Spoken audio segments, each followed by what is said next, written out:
Thank you, everyone, for joining the Youth Democracy Network event that we're going to be host speaking very soon on leveraging Gen Z and political power. We are just ironing out one technical difficulty before we get started here. In the meantime, if you are excited to be here and you'd like to introduce yourself in the chat, what country and organization you're joining from, please feel free to do that. We'd love to have a bit of a interactive environment here in the chat before we get started. And hopefully we'll get all of our panelists here and start speaking with you all very soon.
Hi, everybody. We are going to go ahead and get started.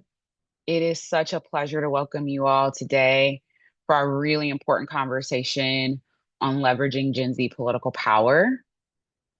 My name is Rachel Mims, and I work for the National Democratic Institute on our Democracy and Innovation Lab. And I have a focus on citizen participation and inclusion. I'm going to kick us off today and start our conversation. But I want to let everybody know about a couple of quick housekeeping details. So you have access to the chat, and I see that people are already introducing themselves and letting us know where they're from. Thank you for doing that, and please continue to do that. You also have access to the Q&A function where you will be able to submit questions, and we will be taking a select number of questions after our panel featuring some really amazing speakers. So please jot down your questions and you can put them in the chat or use the Q&A function. And we're looking forward to that. So again, thank you for joining us for this really important discussion. We have a really fantastic lineup of speakers. I'm going to give a couple of opening remarks and then we're going to jump into our Q&A. So this is a really present and timely conversation for us. We know that social movements are a really important and fundamental means for people to demand change. And there have been a lot of conversations around recent youth-led movements and mobilizations around the world. And we know that there's a real and critical power to this form of organizing. However, it also prompted some questions for us around whether movements are achieving the changes that young people desire, and what is young people's ability to enter and influence formal institutions. We see, even in the face of movements, that youth disaffection persists. Um, and when young people choose to bypass formal participation, it can limit some of their influence and power to shape the future of their countries. So today's discussion is really going to look at how democracy assistance can better support young leaders and activists during these times of political upheaval.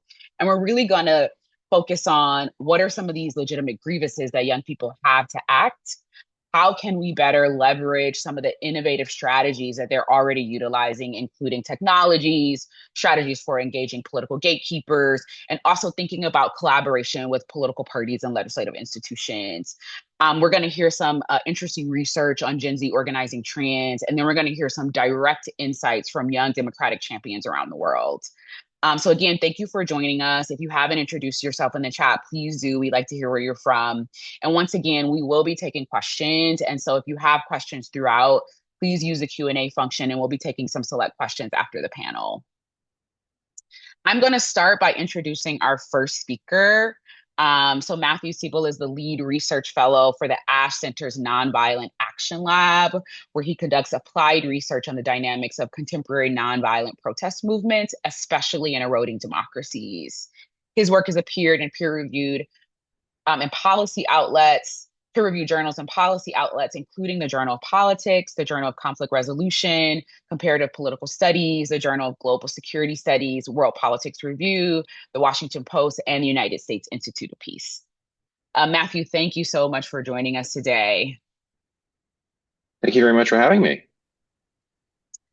So I'd like to just jump right into the discussion, particularly with some of the trends of the research surfaces. So some of the research that you've been looking at and written about and talked about recently highlights a longer term trend that we're seeing around youth-led protests. Can you talk a little bit more about some of the trends of the research surfaces, as well as the historical power of youth mobilization? Yeah, thanks again for having me. I'm really happy to be here speaking with you about all of these topics, and I'm really looking forward to hearing from our other panelists on some of these questions too, because I think they can hopefully correct me and maybe offer some deeper insights where some of my work is just kind of scratching the surface on these things. Um, Historical power of youth mobilization. So I think that descriptively speaking, young people's participation in protest movements is very common.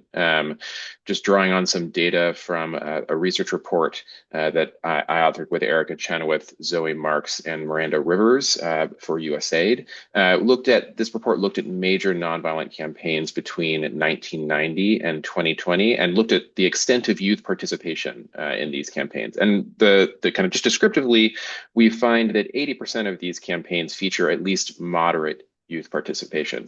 A rough estimate where a quarter of the participants are youth, and fully half of them, we think that the majority of participants were young people. So young people have been overrepresented in protest movements for some time.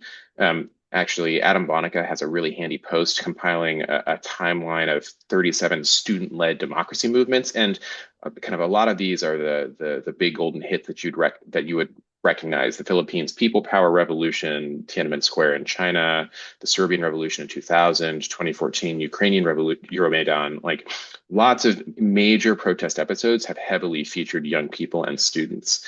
Could be that, it could be that young people engage in protests more frequently because maybe they're more risk acceptant than their older peers. Perhaps they have a bit more free time than their older peers, or perhaps they're particularly vulnerable at that point in their lives to economic precarity, which I'm sure we'll talk about in a bit, and so are highly motivated to protest. But kind of regardless, I think a decent rule of thumb here is that if you observe a major protest movement, odds are very good that it involves a large number of young people. And so in that respect, I think that recent youth protests are just kind of a continuation of a long trend of youth activism. Yeah, and that's definitely something that we're seeing in our work as well, and kind of seeing some of these cycles of youth participation and young people at the forefront of protests. Can you talk a little bit about maybe some differences between like this generation of young people and maybe youth-led movements or generations in the past, generations from before? Sure. So I think I see, as my remarks here might have suggested, I think I see more continuity than difference. I think that young people have always been protesting, and I think that this is just kind of, again, part of that long tradition. I'll be very interested to hear from our other panelists about how they understand generational differences here. But I'll note maybe three things that I think could be different. One is declining support for democracy among younger generations. I think that today's young people might be a bit more disillusioned with the promise of democratic government and institutions compared with youth movements that were engaged during the Cold War, pushing for democratization. And perhaps that has something to do with the increasing rate of extra institutional protests that are happening outside of formal institutional democratic politics. I think global nonviolent protest rates rose in frequency throughout the 2010s. COVID disrupted this for a bit, but I think last year suggests that we're coming back into form. So maybe that's part of it. Second difference could be a declining success rates. So in general, the civil resistance literature would tell you that nonviolent civil resistance is more effective than violence at achieving long-term change. I think that is still the case, but the rate of success for nonviolent movements has declined pretty precipitously over the past 10 or 15 years. I think youth movements these days are facing challenges that past movements may not have. Governments have gotten more sophisticated in the ways that they repress these movements. A lot of these kind of eroding democracies feature really aggressive polarization and declining support for democratic institutions. This is kind of just a different context or a different basket of problems that these movements are facing, and they're struggling with them to some extent. And then the last difference I might note is that modern social movements are super online. I think young people are more globally connected than ever before. We all intuitively know this. I mean, we're here having this conversation over Zoom. But I think perhaps we take for granted just how profound a change that is, how the globalization of protests and the ability of protesters, any individual protester, to kind of reach out into the world and garner international attention and engagement for good and ill. I think that's an important difference between now and the past. Yeah, I think those are some really excellent points, and I might add to that as well. Particularly when you mentioned globalization, that we have also one of the most educated young generations and connected young generations as well, and so we're seeing that in terms of their movements connectedness across like regions and countries, as well as how they're sharing strategies, tactics, and things like Yeah. that, which has been really interesting. I kind of want to move on to this piece around how young people are being categorized or labeled. I mean, we often see that young people are labeled as apathetic, disillusioned. But what you're saying and also what we're seeing, it feels like their actions are really telling a different story.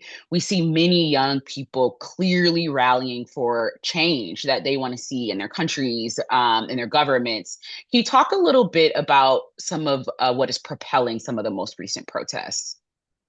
Yeah, no, I'm glad you're asking this question. I think it's a simple but very important point that is often obscured by how we talk about youth participation in politics. We say things like young people are participating less in institutional democracy. They have less faith in government. They have less faith in democracy, and that this is a crisis of youth participation or something along those lines. But if there's one thing you take away from the things I'm saying today, I think it should be youth aren't the ones failing politics. Politics is failing them. And it's pretty natural when politics fails you for you to look for other ways, other avenues to achieve change. And that I think helps to drive protest participation. So I think the Gen Z protest wave that kind of really came into form in 2024 and 2025 is motivated by a pretty familiar array of economic grievances, stagnant economies, rising inflation, deep economic stress. Youth unemployment was really high in Nepal and Morocco, like above 20% in those cases. That helped to trigger protests. And protests are often incited by kind of policy flashpoints that help to focus popular anger around these things. Like in Peru, where the government passed a pension reform law that, as far as I understand it, asked people to pay into pension funds that they wouldn't ever benefit from. Stuff like that triggers protests. But I think perhaps the interesting thing here is that this familiar basket of economic grievances has been really supercharged by corruption. So not only are young people kind of struggling to build for themselves a positive kind of vision for the future and a kind of a path to a stable, comfortable life, uh, the government elites or kind of elites in society are just incredibly transparently corrupt. And this is really enraging. So Nepal is probably the clearest example of this, where the summer prior to the protests, images of these Nepo kids were circulating on social media, those politicians' children just like flaunting their luxury goods, the vacations they went on, things like this. In Indonesia, parliamentarians tried to give themselves a monthly housing subsidy. I think that was something like 10 times the minimum wage. More recently, in Bulgaria, there was a budget proposal that I think helped to congeal popular frustration around views that the government was corrupt, and Bulgaria consistently ranks near, if not at the top of the corruption index for the EU. So I think corruption is a grievance that transcends national and regional boundaries and is a unifying theme for a lot of these protests. Yeah, thank you for that. And it really makes me think about even some of what marks this generation as a bit different in the fact that they are having difficulty reaching some of these traditional markers for adulthood because of some of the socioeconomic challenges that you have talked about. Can you talk a bit more about how we should think about these movements? I mean, and they have been talked about quite diversely, right? Like potentially as a rising tide against authoritarianism, as a declaration for support of democracy, as something that will pass. This is just, what young people do when they are disgruntled. But like, how do you think we should think about this current batch of movements that we're seeing? Yeah, I think I'll take a swing at two parts of that. So are they pro-democracy movements or not? I think it's an interesting question. So on one hand, anti-corruption is very closely related with pro-democracy. If you're very upset about corrupt and unaccountable governance, you probably support reforms, transparency and accountability reforms that are essentially democracy improving.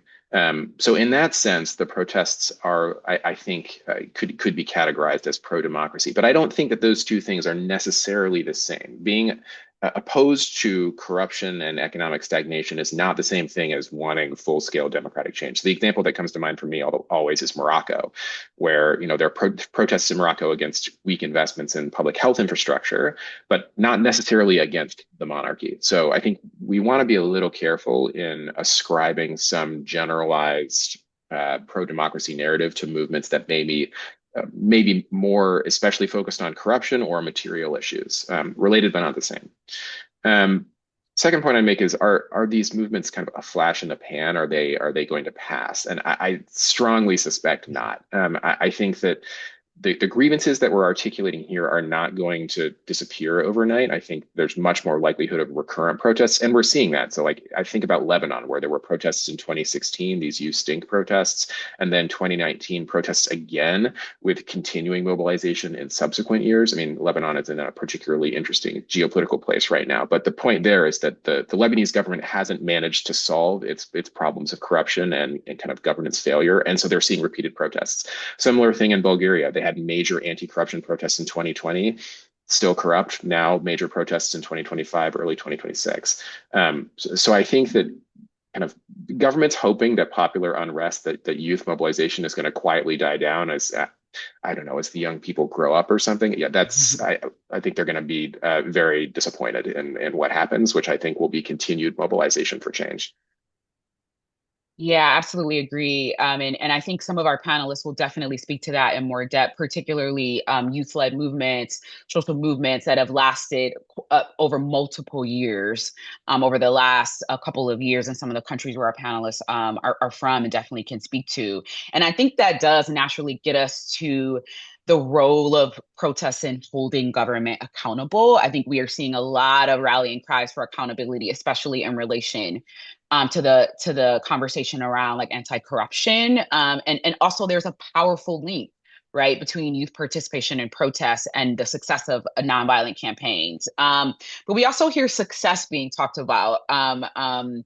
with a lot of like degrees of variance. Can you talk more about like how success in nonviolent campaigns is being defined, and also maybe talk a bit about like where you have seen some of the most success in comparison to like some of what we're seeing now?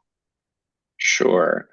So I think there are a couple different ways you might define success, and depending on how you define success, you get to various answers as to whether some of these recent protests have been successful. So one way to define success is government change. And on face, there's a fair bit of evidence of this happening. In Bangladesh, the prime minister was forced to flee into exile in 2024. They had a caretaker government.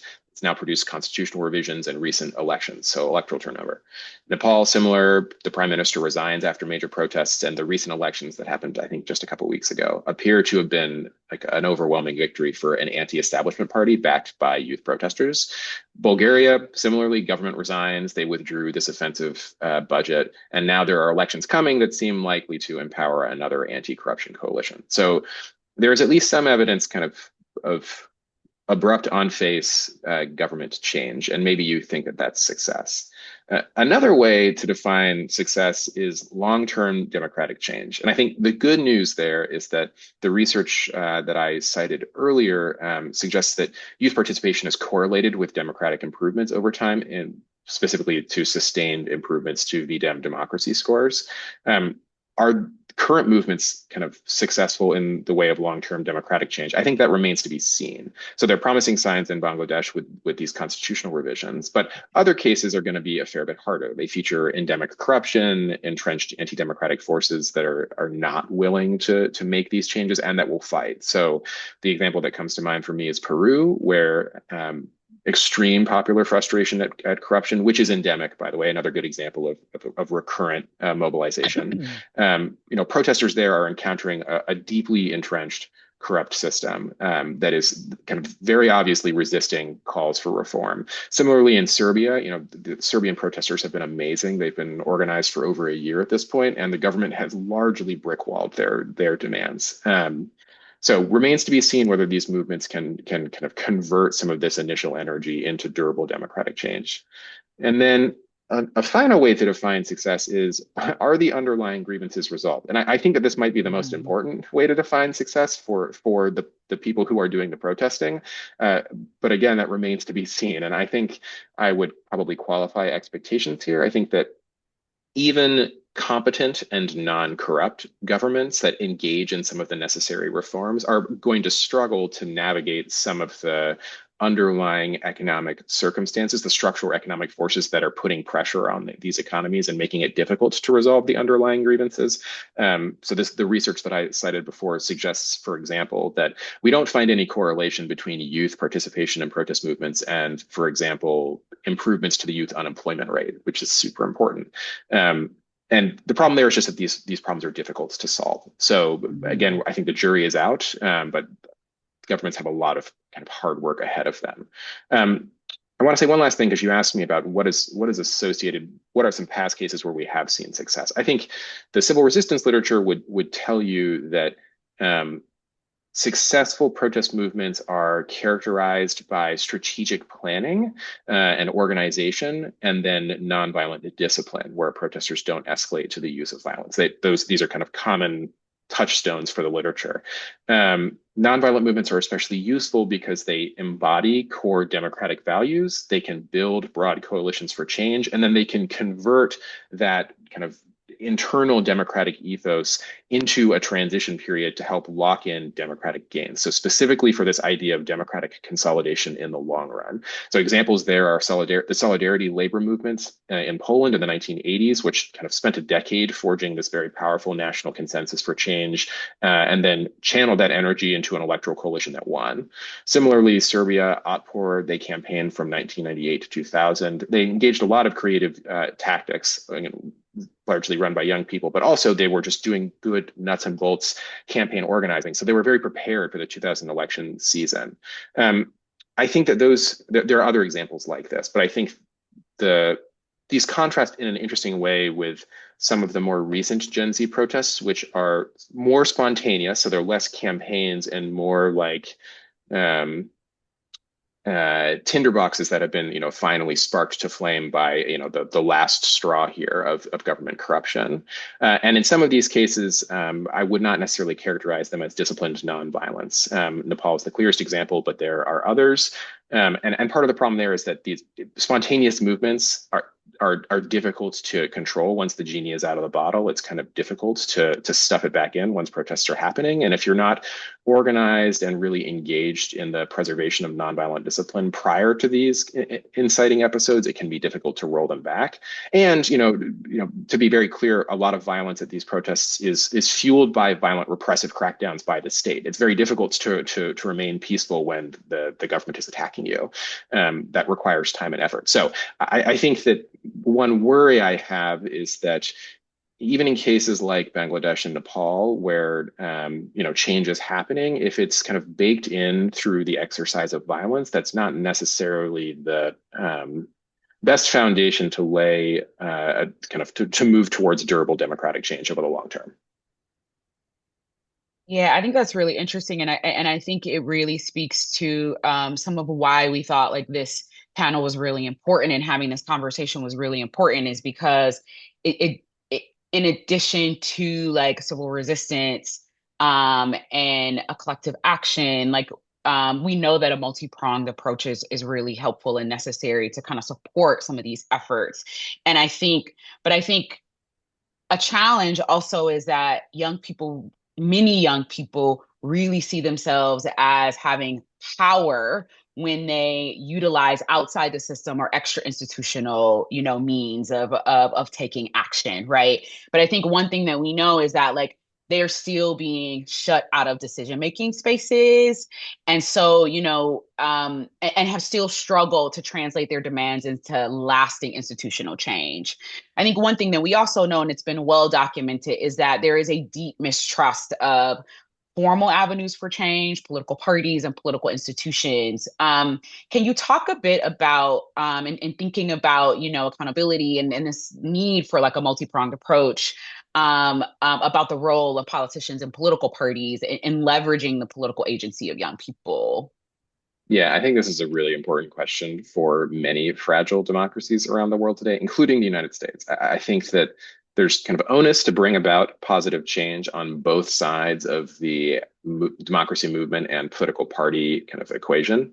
So political parties, I think very bluntly, they really need to just stop failing youth. Easy to say, but this is the answer. They need to engage with young people. I think they are failing on policy. The kind of policy prescriptions that these parties propose don't meet youth needs. And so people are justifiably frustrated.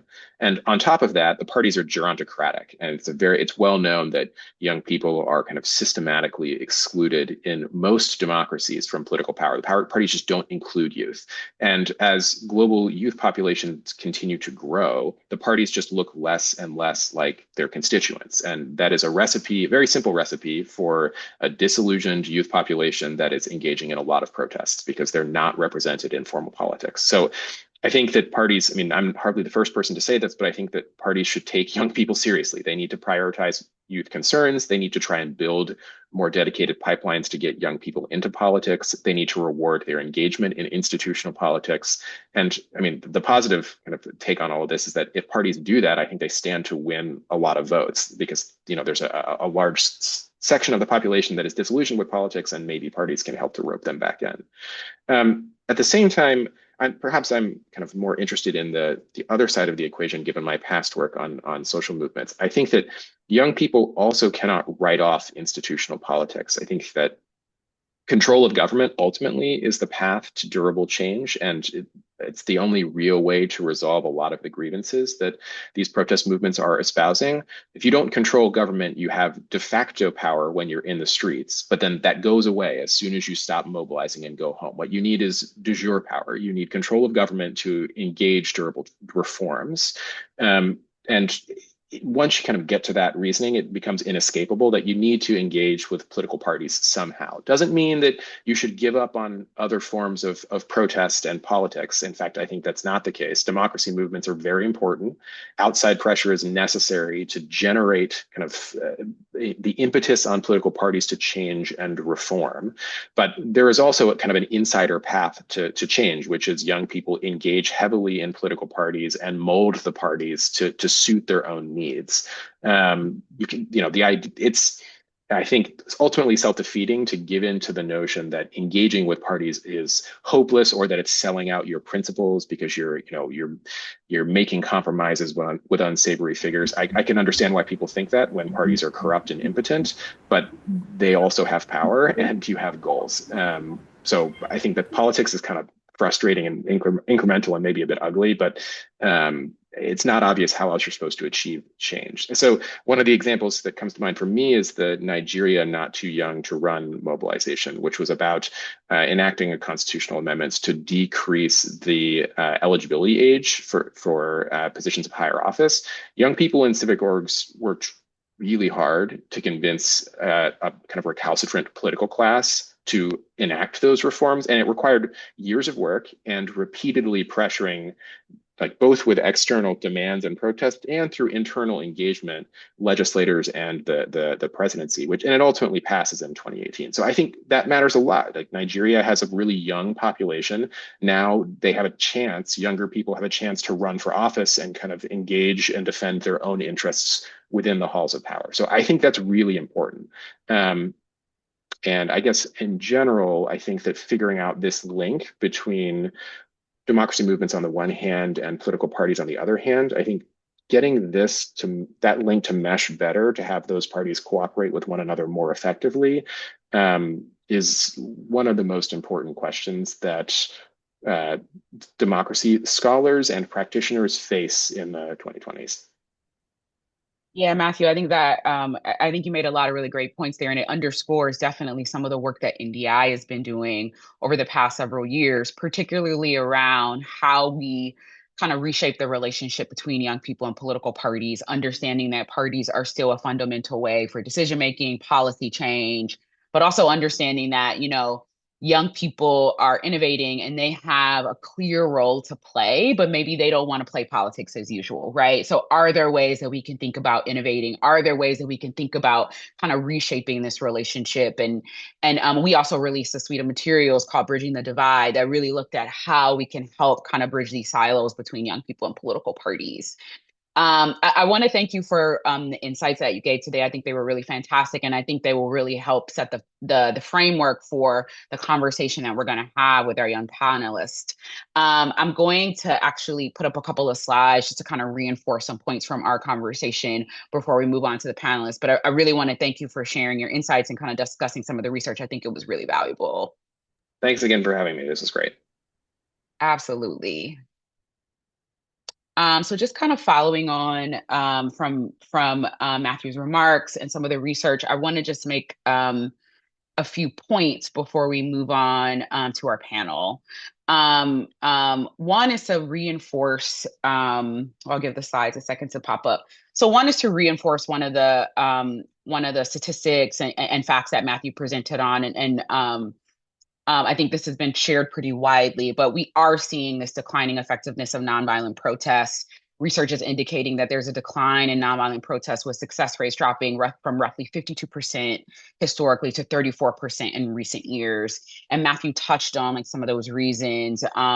Partially, the decline is driven by smarter, more adaptive authoritarian regimes. We're seeing smaller movement sizes, maybe some over reliance on mass protests, and I think there's an opportunity here for us to talk about like a multi-pronged approach, but also the type of entry points that protests open that young people can use and maybe how they can use those entry points more effectively, but also, some internal structural issues. So I do just want to kind of reaffirm that point that even when protests and nonviolent protests are not traditionally successful, there may be opportunities to kind of work within like political entry points or opening civic space like around these kind of inflection points. Um, We can go to the next slide. The next point that I want to talk a bit about, and we have seen research, I think, from a variety of different sources, kind of point to young people's attitudes on authoritarianism. And there was a great resource from SNF Agora Institute and the International Republican Institute that talks about what youth perceptions are towards authoritarianism. And it's quite varied, but we do see that young people's faith in democratic politics is lower than any other age group, and that millennials across the world are more disillusioned with democracy than previous generations at the same age. And what we also know for certain is that young people living in countries that are considered to be democracies are becoming increasingly frustrated with their form of government. And we think this is quite urgent. So that even if the majority of young people are not necessarily carrying the mantle for authoritarianism, they're definitely more vulnerable and open to it. And we also see that their concerns around democratic institutions and their concerns around some of the challenges that Matthew highlighted, so the economic inequality and climate change, um, are and their perception that democracy is not able to deliver on these outcomes is a real concern. And so what we know here is there's no magic solution that's going to turn young people into democratic champions, but we're at a really critical and urgent moment where we have a goal of, better enlisting young people into this struggle for democracy, but also strengthening collaboration with civic and democratic leaders, as well as strengthening collaboration with political parties and political institutions. And we're going to talk a little bit more about that in our panel as well. And then just on the final slide, there was also some really interesting research that was released last year from the European Democracy Hub that talks about this new phase of civic movements. And I think this might answer one or two of the questions that I saw pop up in the Q&A as well. We're seeing that our movements are probably more populist and diverse than ever before, but we're also seeing movement leaders, young people, be increasingly deliberate around organizing intersectionally, as well as across some of these decentralized structures. And what that report kind of demonstrated is that a deeper understanding of civil society trends is quite vital, particularly a closer examination of strategies towards this shifting civil society landscape. What we're seeing, this research looked at countries that had recent civic movements, so looking at Belarus, Georgia, Nicaragua, Senegal, and Thailand. And what it really, some of the trends that it really picked up on is that we're seeing new forms of coordination emerging between informal movements and formal parts of civil society. And we're seeing many CSOs, civil society organizations, kind of rebrand themselves and adopt some of this emerging ethos and activism that we've seen kind of show up in these protest movements. So things that are more participatory and opening their networks up to a broader set of actors, which we know is really important when we're thinking about getting, a diverse and broad movement of young people to be thinking about and becoming champions for democracy. What we're also seeing is that there's some partnerships that are being developed between these civic movements, some of the newer ways that they are organizing and establish CSOs. And there's definitely a link and bridges that can be built there, and some opportunities to really adapt to some of the diverse and dynamic realities of how activism is changing, contemporary activism, but also thinking about how we can unlock more potential between civil society and some of these kind of global movements. So I am going to stop here. I'm going to pass it over to my co-moderator, Daria, to introduce herself and to also introduce our fantastic set of panelists who you'll hear from for the next part of the event. Thank you so much, Rachel. Hello, everyone. It's a pleasure to meet and to see so many of you from across the world. We have really hundreds of people online right now. I am Darina Onishko, manager of the Youth Democracy Network. I will be moderating the second part of the discussion. And Youth Democracy Network, for everyone, just for the record, is a global network of young activists and politicians from 80 countries. And allow me to begin this second segment by introducing our panelists. who really work on the ground and have seen some of the movements that were discussed in the first part by Rachel and Matthew. But before I do that, I wanted to encourage everyone to put their questions in the chat, in the Q&A box. They can be both addressed to our panelists and then also Matthew. And after this initial discussion with the panelists, we will try to answer as many as we can. So without further ado, today we have with us Precious Mafunga. He is a dedicated Malawian youth leader and executive director of Quota for Youth, a nonpartisan organization led by youth that advocates for meaningful inclusion of young people in democratic governance and decision-making processes. Then we also have Meg Muchoki, who is the YDN member from Kenya. And Meg is communications and civic engagement leader working at the intersection of youth governance, gender justice, democracy innovation, also in Kenya and as well as in wider Pan-African region. And she has extensive experience supporting multi-stakeholder coalitions, policy dialogues, youth-led reform process, and public narrative design. Welcome, Meg. And the third, the last but not least, Safayed Zamil.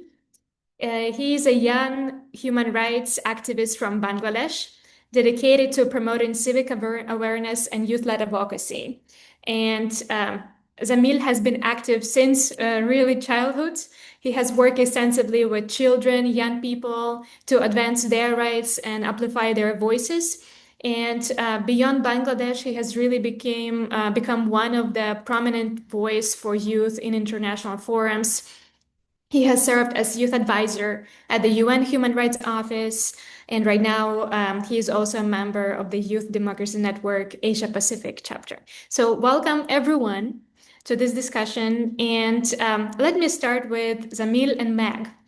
Research tells us about the effectiveness of nonviolent civil resistance movements and that it has begun to decline. But at the same time, we see that even the movements that are successful sometimes face considerable backlash, really.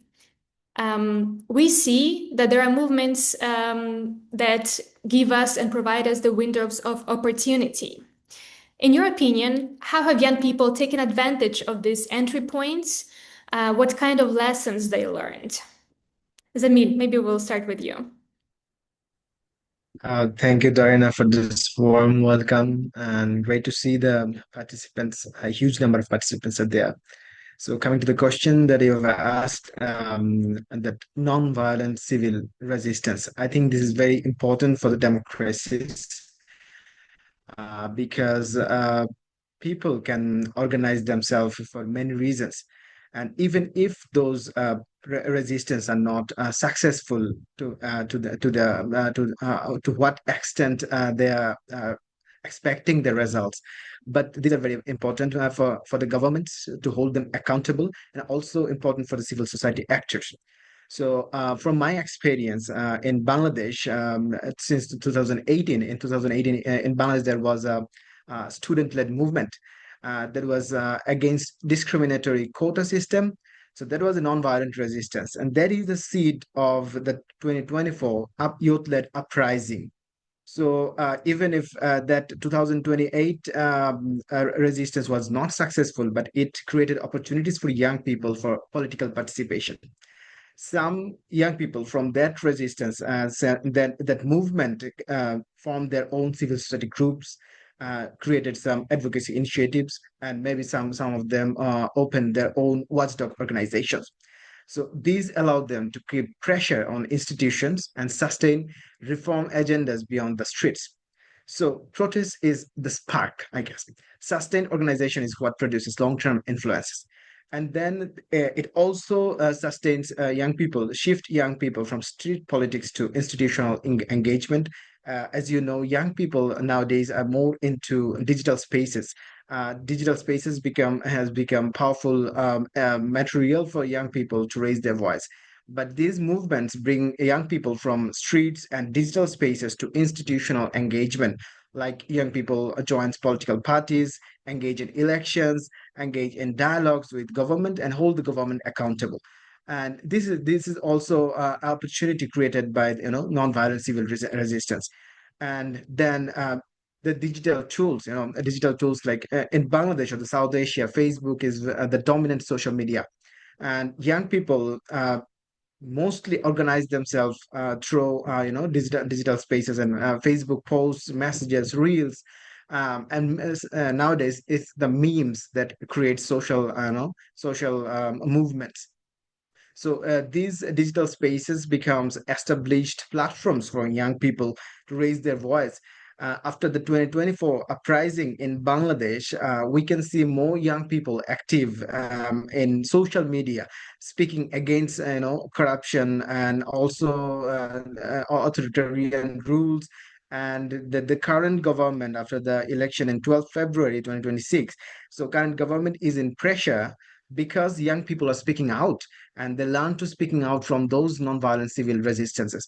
And if I last but not least, I guess this resistance and the movements, this reshapes the political narratives without even winning the power.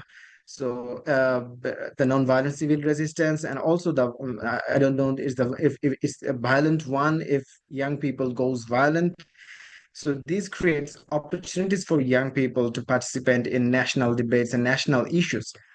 Yeah, that's all from my side. Thanks so much, Zamil, for kicking us off with this question. And what you said really resonated with me, that protest is just a spark, right? Sustained engagement is something that leads to change. And that's what many of young people really stand for and aim for. Meg, what about you? In your opinion, how have young people taken advantage of these entry points, and what are the lessons that they have learned? Thank you so much, Darina, and welcome everyone who is listening to us from anywhere in the world. And I think for us, first of all, if you look at my background, it says something about one nation, one youth, one manifesto with my Kenyan flag. It's one of the movements that we as young people of Kenya created from the protests. Um, from the streets, many times it looks like we don't achieve much because we didn't get power even after we put pressure on our president, and we had a reconstitution of the government and the ministers and all that. But then again, young people were not given that opportunity to take those leadership positions. But what we see as an opportunity as young people in Kenya is that we are able to hold government accountable. And sometimes we don't have to go through the bureaucracy that institutions put upon us, where you have to book appointments to see government officials. You have to use a long time, and sometimes in that process, there's even harassment, there's intimidation. And we have learned that you don't need to speak to institutions through letters. You can just go online and you put the government under so much pressure that the president of your own country wants to come and listen to an express that young people are holding and ask, what is it? Young people have also learned that power belongs to the people, because we moved from requesting to access state institutions, governance institutions, and spaces to those spaces direly begging us, please show up. Please show up. We want to speak to you. So what that tells young people is that we are the people who give these people power. These are our employees. And what that has done is that it has slowly reinstated the authority of citizens to hold leaders accountable without fear. When we went to the homes of these members of parliament who were really supporting the finance bill, which is where our frustration started, and we went into the streets, they can tell that we're now no longer afraid of seeing them as people who really affect so much our lives, but they are able to be very careful about the things that they do, because they know, hey, we are watching, we're here. And then for young people, since then, we have been appearing for public participation. And the government, for the last several years, even before the current president sat in Kenya, there was a ghost law on civic education, sorry. So now it's not citizens and young people waiting upon civil society to do civic education, but we are using the digital platforms that we have to do civic education. So we are telling government, okay, so you don't want to educate us about what is the importance of voting. We're going online and we're going to create a space for ourselves. It's free. We do not need to book. We do not need to ask for permission from the chief so that we can hold a meeting so you can come and tear gas us. No, we will be online. We will use very minimal resources, but we will communicate and we will continuously educate our people. So we cannot sit down anymore and say we're just waiting on government to help us with civic education. We're inquiring, there's this bill that is in parliament. Why you people passing it? What is happening here and there? So it has raised the political consciousness. It has raised the curiosity of young people, and it has given young people the power to participate and to know that politics affects them. So we are politically awake. We understand that, hey, it is us who make the decisions for this country, and we have so much power. And I think just to come to a close to it is that we realize that we don't always have to wait for civil society organizations and NGOs to organize. We're organizing together. Like, for instance, we came together, we brought our members from the academia, from the private sector, from the labor and trade unions, from interreligious organizations, from different sectors, and we decided we have been going to the streets because of this, but the government keeps saying, oh, you're not bringing something tangible to the table. So we decided to come together as young people of the country to up to around 52,000 young people from different organizations came together and decided to do a manifesto where we said, these are the agitations that took us to the streets last year. For a long time, we decided that we do not want to engage physically with you because you dictate the terms of engagement and this and that. But then at some point, we said, okay, now this is an opportunity for us to produce something that we can table to parliament, we can table to government institutions and say about our education, take something from here. You can adopt a policy, you can table this bill to parliament. It can change our lives because you're saying that you do not understand why we are complaining about the education system, the new funding model. So here is why. So we've put together a document. This is something that has never happened before. Most of the times we used to wait for political parties to do manifestos for us. And if young people did them, they did not come together from very many different and diverse organizations. But for the first time, it happened, and the government is listening. And again, more young people are coming on board. Like right now, there's a Gen Z manifesto. The young people are saying, hey, still, because this that's right behind me was a first edition, can we do another edition? Because now we're going to elections next year, and we need to have as many young people tell the political parties this is what we'd like. So if you're not adopting this from us and we are the majority of the population, then we're not joining your parties and you're not voting for you. So young people are realizing that we have the power and we don't always have to go to the negotiation table as beggars, but as people who say, hey, this is what we want because we have the numbers. If you don't do this, then we'll not agree to do this. So yeah, thank you. Thank you so much, Meg. And where can our participant find the manifesto? Is it I will online? be, yes. I will be sending it in the message as a link so they can download it and go through it, and they can find some of the priorities that the young people of Kenya indicated that they are the most urgent for them, that the government should focus on, and the people who are vying for political seats and political parties are coming on board for 2027 as well. Thank you, Meg. It's a very interesting case with this manifesto. So let me, since I have you, come back to you about the election that you just mentioned that is coming up in 2027.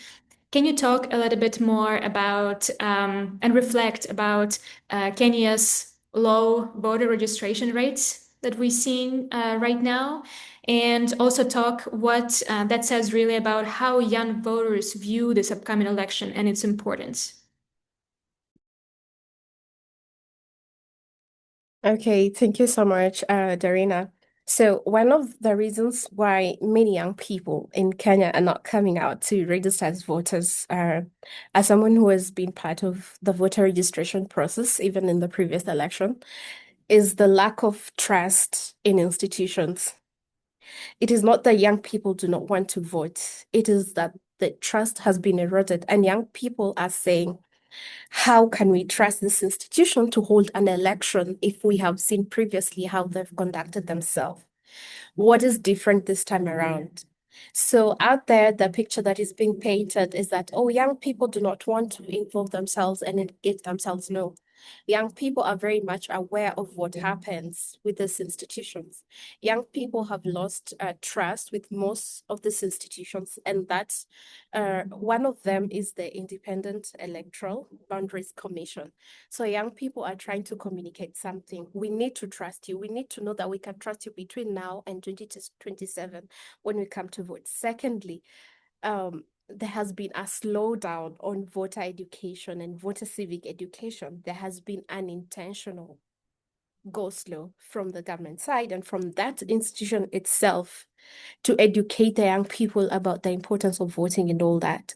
So it's not just a one-way thing, it's a two-way thing. And recently, even the commissioner or the chairperson just resigned. So what kind of communication does that send to young people about this election body?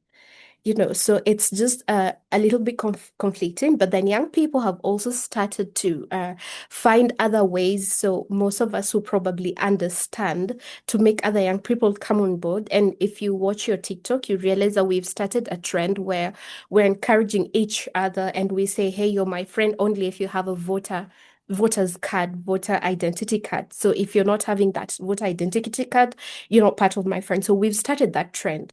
So we are saying, hey, even if you're going to be slow, even if you're doing this, we as young people of Kenya, we actually had one of us come up with a website to just help the government of Kenya with public participation. And something else we've decided is that on the day that we're going to vote, we're also going to have our own website. We're going to have our own people at every polling station to make sure that when the government is transmitting and the IBC Commission is transmitting the vote, we're also transmitting ours. And as young people, we're deciding that we're going to vote because if we were not interested, we will not be on TikTok trying to create that challenge. Secondly, is that we've like 2 weeks ago, there's an organization that's part of the youth movement that's now going to universities, and we're doing concerts because we've learned that young people want entertainment and we like to have fun, especially in Kenya.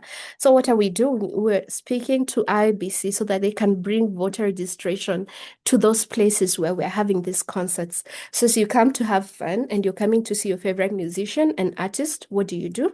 Your entrance fee is registering at the entrance. So we've been trying to talk to organization. I think last year one of the largest donors in our country indicated that they need to justify how we pay for concerts for young people to come and register. And we said also these organizations need to start learning that we are creating new ways of engaging young people. The older bureaucratical ways of engaging young people is not working. So if it means you adjusting the funding model in a way that it allows for us to have concerts so that young people can come and register, that money would have gone to a program or something else. But now we're saying pay artists, let them come and perform. Let us go and turn up and do voter registration and have fun and continue to learn more. So I think I've spoken much towards that from this end. If I have something else, maybe I'll add. Thank you so much. Thanks so much, Meg. Very creative innovations. Thank you for sharing that with us. And Zamil, let me briefly come to you with a similar idea reflecting on elections. I know that there has been an election in Bangladesh just in February. Can you a bit reflect on youth participation in those? So I liked how the different regions have different dynamics, in terms of politics. And in Bangladesh, the past election in 12 February 2026, we saw a large number of voter turnouts of young people. The number of voters, 44% were young people aged 18 to 37 years old. So almost the half of the voters were young people, and most of them were the first-time voters. Since the 2024 youth-led uprising, what young people got young people fought with the government, overthrow a non-democratic regime, and there was the question, what comes next? So young people were frustrated, but during the interim government, what the interim government did is they opened the democracy. They took positively the criticisms, open spaces for the freedom of expressions. So young people had trust on the government. So that's why I think young people came to vote in this election. And in this election, we saw some, amazing dynamics when young people who were the protesters in 2024 uprising, they came as a minister of a member of parliament candidates, parliamentarian candidates, and seven of them elected in the government. And today was the first day of the parliament. And it's a historical moment for young people like me and someone younger than me, someone of 22 or 23 years age, became a member of parliament because of the protest. They raised their voice, and people saw that young people can take the responsibility. So now in Bangladesh, I feel that most people has trust on young people because they are not active only in Facebook or messenger groups, but also in the institutional spaces. So, but here comes the hard parts, when young people tries to engage politically, there are barriers, and historical political parties. They have hierarchical positions that creates barrier for young people to participate. Here comes, I think here the international organizations and democratic organization can help the government, create space for young people, and also advocate for the space for young people inside the political parties, because nowadays, as I said earlier, the young people has more trust on young people. And this election is very historical to me and all over Bangladesh, because it is it's considered to be one of the fair and election in Bangladesh happened in generations. So the protests and the movements, or you can say in a resistance movements, these what these things give to young people, it's only the hope. And we have the responsibility, young people have the responsibility to keep that hope alive, and international organization can help that hope alive. Yeah. Thank you, Zamir. It's a really great segue to our next topic, political participation specifically. And let me go to Precious to speak about how to engage more young people in in politics generally. We know that young people continue to reject these formal ways of participation. But if they do so, they will be really left out of decision making. However, at the same time, young people do have legitimate concerns about engaging with politicians, political parties, and institutions. Precious, how should we think about bridging these divides? And are there any recent examples of collaboration between young people and politicians or political parties? Can you provide us with any specific recommendations and perhaps some new ideas about how parties can engage young people? Hello, everyone. Thank you for joining this conversation. And I think I have learned even quite a lot from my colleagues, what they have presented. I hope I would do injustice if I start to repeat what they have already talked, because we share, I think, similarities among this generation. However, come to the context of Malawi, where I have had a first experience, of young people, of a young person joining the political party. So I came from a member of a political party, where I think there have been lack of what they call leadership programs, like within the political parties. Because most times, what we have seen, if I am a member of political party, sometimes it's just we call it as a membership, though it's just informal. Sometimes just say I'm just affiliated to that particular political party, but generally they are not maybe like a genuine card holder of that political party. So, like for myself, I took a bold decision where I was a card holder of a political party in education. But then that offered me an opportunity, like to go into a mainstream structure of political party itself, where I was able to influence the change within the political party, because I was able to interact with the power of the political party, like the structure from both the older generation and also even from my fellow young people.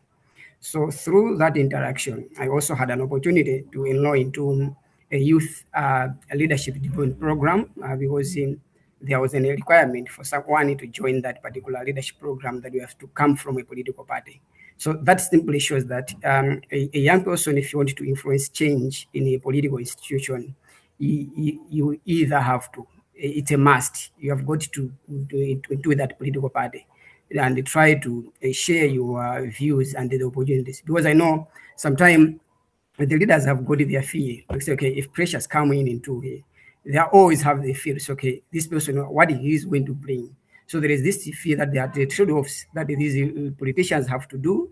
Like at the same time, I've got to tell them what benefits they're going to get if you are part of the party, because you are bringing in a new idea and a new movement and new strategies as well that can help shape the party itself, so that at least it meets the aspirations of even other young people that you think they do not have the chance to be in that particular platform. So what has been the challenge is that most time young people we have lost trust, as Matthews has already said. I think people have young people are like not trusting the political parties, but it's because it's us as young people that we are feeling the politics, because we think like the political parties will come to us and say, okay, come and join. Sometimes if you have got an interest, it's better to approach these political institutions, meet with the leaders that you know, and these days most leaders are even on the social media. So I remember even my very first time I had to write a message to my secretary general through a Facebook. I just get into his inbox. I said, okay, I'm Precious Mafunga. I've been a passionate follower of this political party from so many times, so many years when I was in college.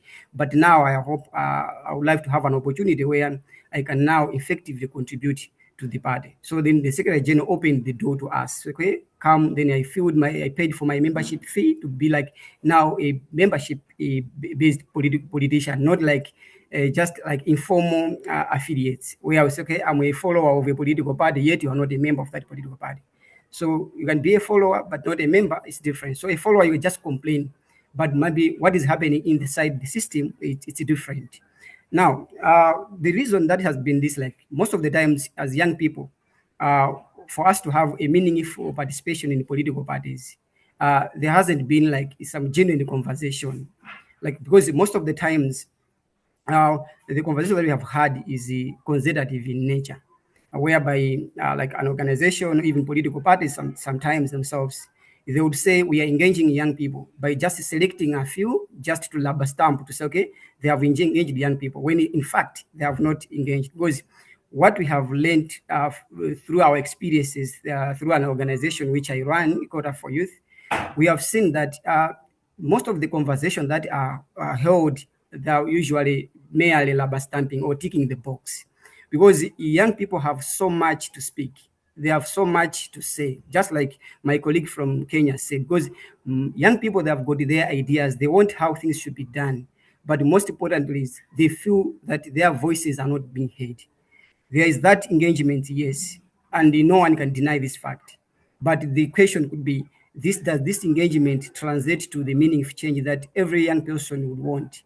You'd find that change does not come. That is why, because of those frustrations, young people are now shining away from the normal routes of, let's say, via politics, to now organizing themselves through social movements or through the Gen Z movement, whereby now we see, okay, this is now a safe way whereby as us as young people, we are able to influence the change, because when we see something that we are not happy with, we publicize it on the social media, even it's to do with the corruption, and then the government will listen to the young people are saying this. So that means that should also be a lesson to political parties. So why the young people are demanding the change through informal sector, not through the formal political institutions or the government institutions. Number two, like there has been like a challenge in terms of there is a lack of political literacy, because most time young people we think that politics it's bad, we always associate it with like corrupt individual. Like, for example, if I present myself as, okay, I'm a president of a political party X, it always, that what young people have in mind is that the politicians are corrupt individuals. So this creates a distrust that young people would think like, I think it's more partisan politics other than like other than the system itself, because politics should be regarded as a young people. To us, like to myself, I believe that politics is a system that shape public decision making process. So, for example, we have got institutions like Parliament, which I think we say it's a house of the people. Who are the people? It is us. We elect a representative, and most of those representatives go through a party ticket. Therefore, it is therefore that imperative that most young people, they need to be civic educated to say, okay, you may say no to politics, but by the end of the day, you are going to vote. Who are you going to vote for? You're going to vote for a candidate X from a Y party. You see that? Therefore, it is important that if you want to change a drive change, let's go through these political institutions, because that is where we think that our ideas can now be channeled properly, and where we think like if we make more noise within the political parties, they'll know, okay, I think these young people are now demanding the change, and it is these political parties, if they are, let's say, going to power, if they are to make appointments, they will think, okay, we have got a vocal young persons within our political parties, and they have contributed to the formulation of manifestos, then they would easily be considered for a government post, which literally makes decisions on public interest. So as a young person, if you are in that political party, you are assured that you have got the platform and you are given the opportunity whereby you'll be able to contribute effectively to the change in the institutional performance. Thirdly, I've seen that most times there's been lack of political representations in these even political parties. Yes, due to the recent trends, political parties have started to respond. It was okay. We have got these young people that are making noise outside. So what should we do? They have created this they call political party wings. Yes, it's just like some sort of an equity to say, okay, trying to provide a platform whereby they should be seen like this political party is inclusive. But in actual sense, what we need is an actual representation of a youth leader in the main political structure. Like what we have said, if a political party is running the government, it means if it embedded the young people in its political leadership structure, it simply means it will be easier for it to make decisions that reflects the needs of those young people in question. So political parties need to create a specific like youth quotas, like what we have been able to do through Quota for Youth. We have been managed to mobilize political parties together. We brought them where we are pitching to them. It's okay. What we have seen is creating a party youth wing. It's not a problem, yes, but rather what we want is within the mainstream political structure, can you create a quota whereby young persons could compete for those spaces where they are assured that there is a limit, there is a space where those people can compete for the leadership position. Well, that's where the decisions of these political parties can really be influenced if young persons are there. Let's give an example. For example, if let's say a secretary general is an old person, it's above 35, the deputy of that political party or the deputy secretary can be a young person. That means you are also nurturing that particular young person to understand how those political institutions work. All right? So we have had, let's say, good examples of political parties. From what we have said, the moment we had engagement, we had a political party like, for example, Democratic Progressive Party here in Malawi, which is now currently a ruling government. Its administrative secretary, it's a person over 60, all right? But the deputy is a young person. That alone inspires hope. This is the thing that as Quota for Youth have been looking forward to. It's okay. If now we see that the administrative secretary is that older person, and then the deputy is a young person, this inspires hope for a young person or for a young politician to say, okay, I can join politics knowing that that person that we have can influence the change which you know. And the person is also learning how those political parties are managed, so that in future, if that person is given an opportunity, even if he's appointed to become a deputy minister, that would have given already an opportunity to understand how the government machinery operates. Unlike the current scenario where you have got a youth wing, which operates separately and is not even involved in the critical decision making of the party. That's a challenge. And then another thing that we also need to ensure is most political parties, they don't have initiative. They don't have the support, or rather the monetary muscle. Maybe the only time we see the political party support young movements, it's maybe during the campaign, where the political parties will engage young people. But after the campaign, you'd find that the political parties will not have resources to support the youth initiative within the political party. Like, for example, if I benefited from the NDI Next Gen Leadership Academy. I was expecting that particular program should be from within the political party, because they are nurturing me from my political party that I could rise in the leadership structure of the party. But it was a separate organization that said they cannot fund the political party itself, but they will support the political party through the leadership program. So it means the political parties, if they provide this kind of leadership development program, it will attract young people to venture into political parties, because they know that through their leadership, they will understand that they can easily influence the change. Because most young people have got the energy, they've got the knowledge, they've got the innovations, that they believe that young people, if they join the political party, that they feel they have got the the laws, or Right. the political philosophy of those political parties aligns well with what the young people believe. The young people could be attracted to those political parties and rise in the ranks of the political parties. Thank you. And then another thing, there's been like lack of yes. Yes, I'm so sorry to be interrupting you like this. It's a bit hard to do with online events. We might need to move on a little bit. Just so our last question. Thank you so much for all of your points that you made on political participation. There is definitely homework to do from both sides, young people to be more proactive, and some of the legislative changes sometimes. Let me just ask a question to Meg. It's something very important that we need to touch on. It's the use of technology in mobilizing and policy dialogue. Very briefly, Meg, I know that I already started talking about this issue specifically today. There is a growing trend of state-sponsored internet shutdowns, with really at least 300 shutdowns in over 54 countries just over the last 2 years. This year, governments really have employed internet shutdowns during electoral process and also protests. So let me start with you, Meg, but this will be the last question that we ask in this panel before we move to some of the questions. And what I wanted to ask you is that in the midst of these challenges with internet shutdowns, how have they impacted youth political participation on one side, and then also how young people are using technology and digital platforms to organize and innovate? Let's just take literally 2 minutes for everyone to answer this, as we really want to get to those questions from the audience.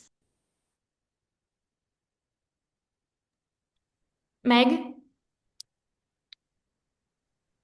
Thank you so much, Darina, for that question. I'll start with the advantages that we have seen technology give us.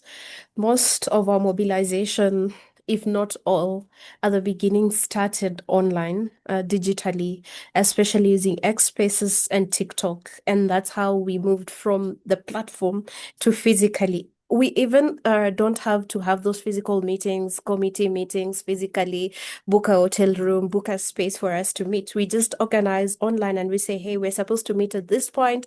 This is who will be there. And we easily coordinate.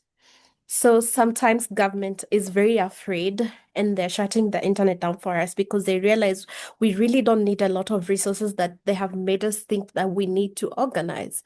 We are calling them to accountability and all that. So if you look at Kenya challenging Tanzania, through online and digital participation and the use of technology, we've told our colleagues from Tanzania and Uganda, hey, don't just sit there and allow this to happen. We will offer solidarity. If they shut down your internet, you just tell us, send us texts, call us, then we will use that message to share it to the world and say, this is what is happening in Tanzania.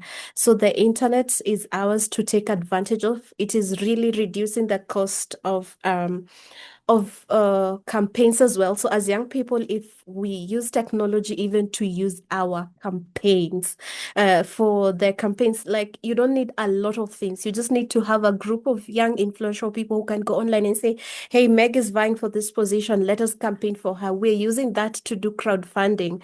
We're using that to say, hey, so and so is being harassed. Please show up. And we're mobilizing very fast. So it's a very important tool. And as young people, we need to start thinking, what are the alternatives? Because now we already see, like for Kenya, we know that our elections are coming, and someone might be thinking they want to do whatever they did in Uganda and Tanzania for us. So be rest assured that we are organizing and we're planning. We're using, the use of VPNs if you're in a certain country and something is happening.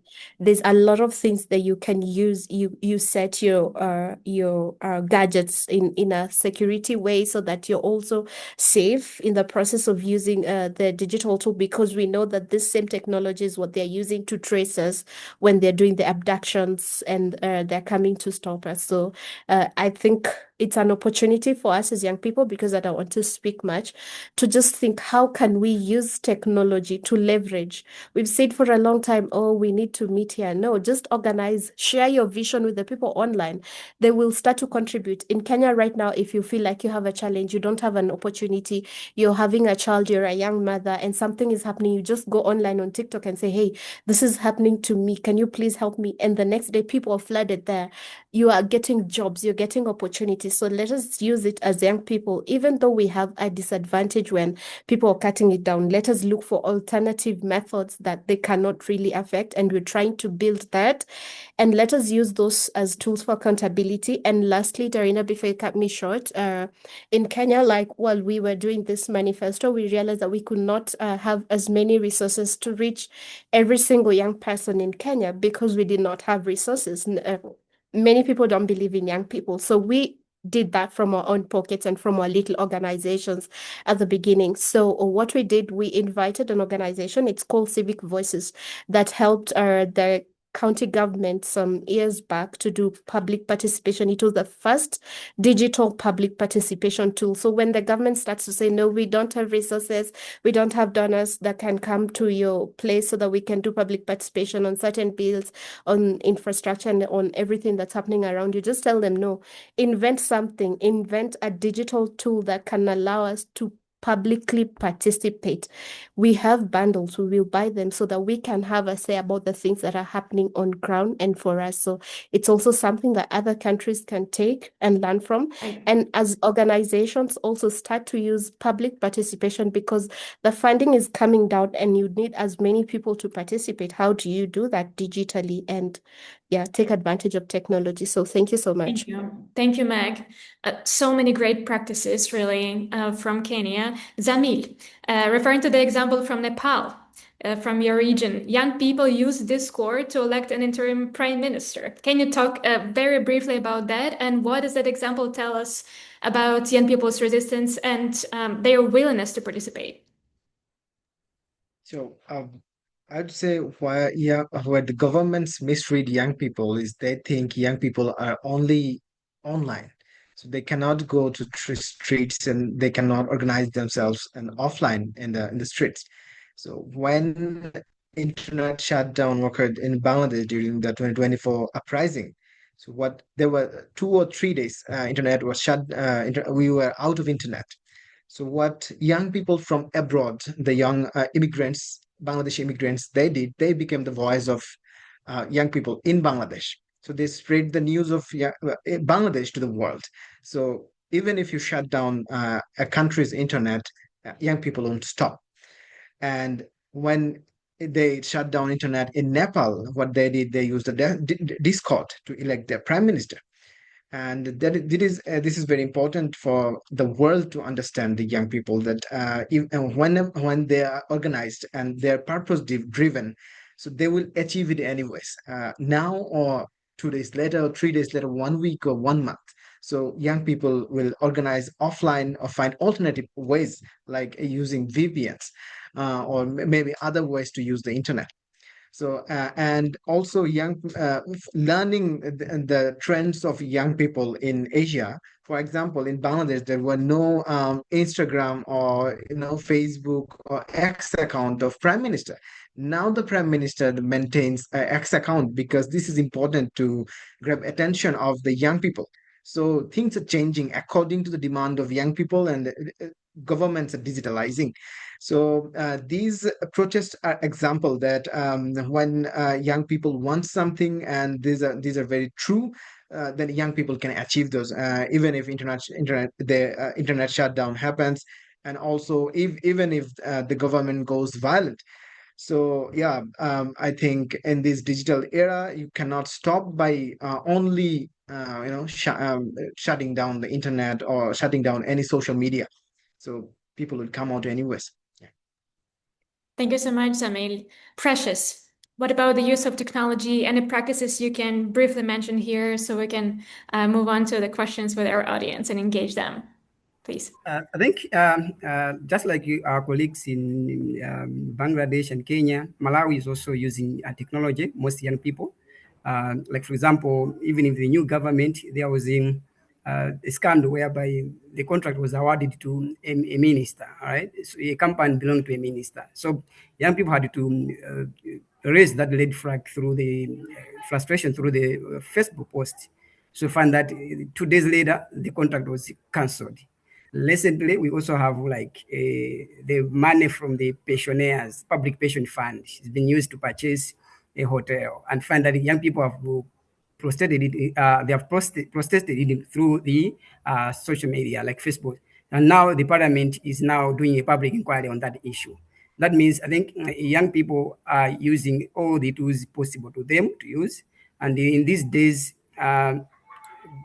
Governments, whether they are going to close their doors, young people are going to use a very innovative ways to mobilize themselves and even communicate their dissatisfaction with the government. And they are going to expose, even if it's to do with corruption.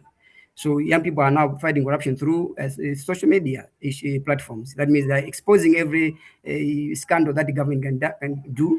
In the end, then the government comes and act on it. That means young people are not just idle. That should give them that the young people, they have got the knowledge, they have got the innovation that they have at their disposal, and they are also collaborating well, as we have seen, like in Kenya, they are collaborating well with their colleagues in Tanzania. We have also collaborating well with even other people in the SADC region. So that means if you shut down the internet in Malawi, it doesn't think that the colleagues from Mozambique will not do it on your behalf. Even we have got most of the people that are even that share information on corruption scandals, even in our courts, like there are Malawians that are in diaspora. You see that? So it means the government and all the institutions, they should know that the young people that we have now are the young people that are different from what we had in the 21st or whether in the 18th century. So that's the different aspect. So maybe in the 18th century, they used to do like to go into battlefield. But I think today our weapon is the knowledge that we have. Our weapon is the internet that we have. That means you just have to get a picture of any document that we feel suspicious, share it on the social media, find the next day government is coming to address it. That shows that as young people, we are mobilizing. But now what we should also focus much is how do we now integrate the same to long-term institutional change in terms of the performance. Thank you. Thank you so much, Precious. So now is the time to take some of the questions from you. I will first go to actually Matthew and possibly Rachel. There was a question. There are several questions that I think it would be great if you also presented your perspective on. So there is one that said, how can democracy assistant programs move beyond training and workshops and instead support real political entry pathways for youth? And the second one is, what evidence do we have that current youth leadership programs actually translate into political representation or policy influence? Yeah, I'm happy to jump in here. And I recognize that we're at time. So if folks need to drop off, I completely understand. We're just going to take a few additional minutes to answer some of the questions and then wrap up. But thank you all for giving us a little bit of your time. So around this question about like how democracy support programs can like better meet young people where they are. And I think that at NDI and with many other kind of democracy support practitioners that I've been in conversation with, I mean, this is something that we're deeply thinking about. I think a part of it is kind of legitimizing some of the ways that young people are participating and reshaping some of our programs to focus less on training young people and more so on thinking about this broader enabling or supportive environment that young people need to participate. So how are we encouraging or collaborating with across generations? So thinking about like intergenerational collaboration, thinking about like how we strengthen collaboration across sectors. So thinking about not just working with folks in the democracy and governance sector or young people that are predisposed to participating in politics, but thinking more broadly about, how we can both like engage a more diverse demographic of young people themselves, young people that care about a lot of different issues like health, like peace and security, like climate, but also thinking about engaging a greater diversity of young people. So thinking about the power of young women, the power of young people with disabilities, and thinking about how we can engender some opportunities for collaboration between young people and people that are gatekeepers, those that are in positions of power, but also recognizing that there are still youth allies in government, in some of these political spaces. And so creating some collaborative opportunities to work on policy change and work on some of these issues that are really important to young people. But I think a big answer is also thinking about, and I think this came up in some of the questions, is thinking about norm change and behavior change. I think for too long it's been a bit absent in some of our democracy assistance programs. So thinking about, how we sustain our work is about creating a more enabling environment for young people. It's thinking about addressing some of these structural issues and challenges and moving away from just like training young people. And it's also broadening our tent, thinking about how we can engage sectors beyond just the democracy and governance sector and really think about these issues that young people care deeply about. Great. Let me just ask one question to everyone. I don't know, Matthew, if you wanted to comment on the question that Rachel was also. No, Rachel nailed it. Okay, thank you. Yeah, so one of the important questions that were asked in the chat was, what is one concrete action a young person can take to start influencing political decisions in their community? And we'll just end with this question since it's a very action-oriented and I think can help many of the young people who are listening to us. Who would like to start first? Meg, maybe?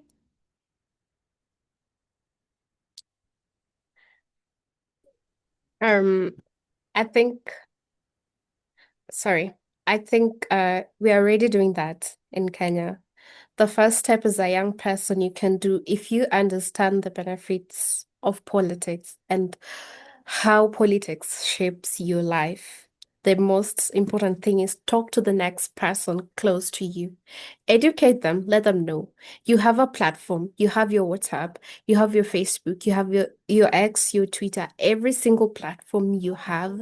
Use it. Nobody's going to beat you. Let people understand how politics affect their lives, shapes their lives. Speak to your members of parliament, call people, hold them to accountability. Sometimes we are just doing a trend online or we're just raising a question and then other young people come and join and the next day government is approaching that through a presser. What does that tell you? You have all that it takes to challenge the political systems, the governance system, every kind of system. You have the power. You just need to speak up, and we other young people are going to join you. Secondly, maybe I'd like to say something. I am a product of training. I've been trained by NDI. I've been trained by YD. And so there is a place for training. There's a place that this training gives you the ability to speak, public speaking, confidence, and all that. And a lot of us as young people, we need to move from thinking that it's only the streets that will cure our problems, because that is where the older generations and the gatekeepers are beating us at. We need to move from saying we cannot come to tables of negotiation because that is how power is gotten through negotiation. And I think maybe also the modules of training young people and young leaders needs to just move from impractical training to get to a place where do these young people understand how to negotiate? Because we have seen there's a huge gap. Young people do not know how to understand how to negotiate. As someone who's come from a political party, young people also need to build value because that's the only way, besides making noise, what value can you offer that a political party can take you? Because we will talk about the political parties not involving us.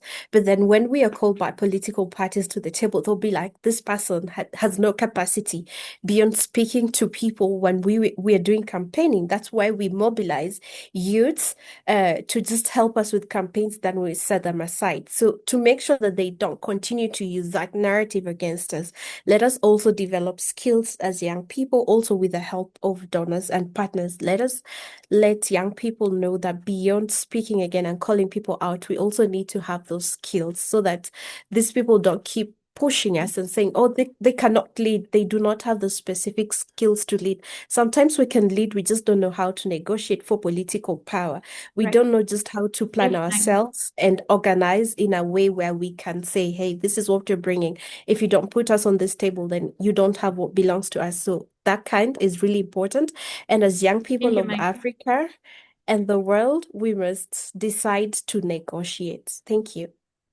Exactly. Thank you so much for this. Precious. 30 seconds challenge. Wow, I think Margaret has just said everything that I wanted to say. But I think what we need as young people is where the decisions we feel the spaces will not be open to us, we have got to get crushed in. Like I'll give you just recent example. When the Minister of Finance was presenting the budget last week, last 2 weeks ago, I organized my fellow young people. We visited the parliament and they said, why you can did you have an invitation? I said, no, we know this is where our decisions are going to be made. And at the same time, we have also organized themselves or ourselves that we are also starting from tomorrow. We'll be running a radio program that we wrote a concept note to a certain radio station. We said to them, we don't have money, but we feel like this is a youth agency, that young people, they have to understand what has been allocated to them in the national budget. So we want to explain it in our local language, because in parliament they were speaking like in technical and the like. So it means the lady was able to listen to us, though we don't have the funding, but we had is an idea and the skills, which corroborate with Margaret has said that we don't just have to complain. We also need to build our capacity. We should be able to identify what are the opportunities where the entry points. You'll be surprised that when you approach these guys with their brilliant ideas, you get the support. Like I also had the support from another organization in the US when we had like mobilizing our, let's say, how do we reach out to many young people in the universities? The organization called the Wonder Future gave us the support. We started reaching out to youth in the universities across Malawi. We have held the conversation, which we call Lunches for Democracy. It has been the support from other actors, though they are not within Malawi, but they have seen that we got the potential because we have the capacity. We knew how to communicate to the donors. We knew what our actions are and what are the impacts that we want to create. So young people, let's have the capacity. Let's approach these gatekeepers that we are the people that have got the capacity, not like we just go there just as cheering leaders. No. I think that's what I can advise to my fellow young people that are interested into politics, and we should be interested in politics, and then we should organize ourselves. Thank you. Thank you, Precious. Very well said. Zamil. I would say to influence a political decision, you don't need to be always a political leader.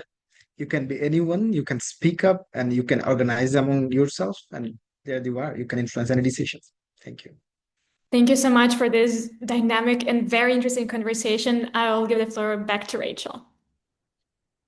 Hey, everybody, I'm not going to keep you for a lot longer, but I do appreciate that we still have over 100 people on the call, which is fantastic. There's clearly a lot of interest and desire to continue having this conversation. And through NDI, we will find ways to continue to engage young leaders and continue to engage young people, because we think it is really important And we think, again, as I mentioned at the start, that there is an urgency in engaging young political leaders and engaging young people in democracy.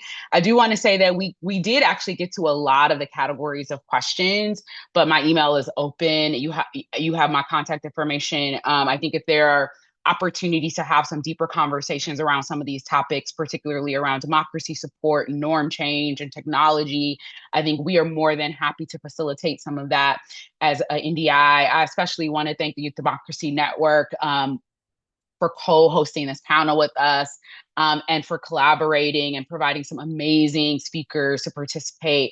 I think it was a fantastic discussion. And I, of course, want to thank all of my panelists and Matthew as well for joining and providing your excellent insights. We will be sharing a recording of this video after. And as I said before, I think there will be some exciting opportunities to continue engaging in these conversations in the weeks ahead. So thanks again to everybody. We're going to close it here, and we really appreciate your awesome engagement today.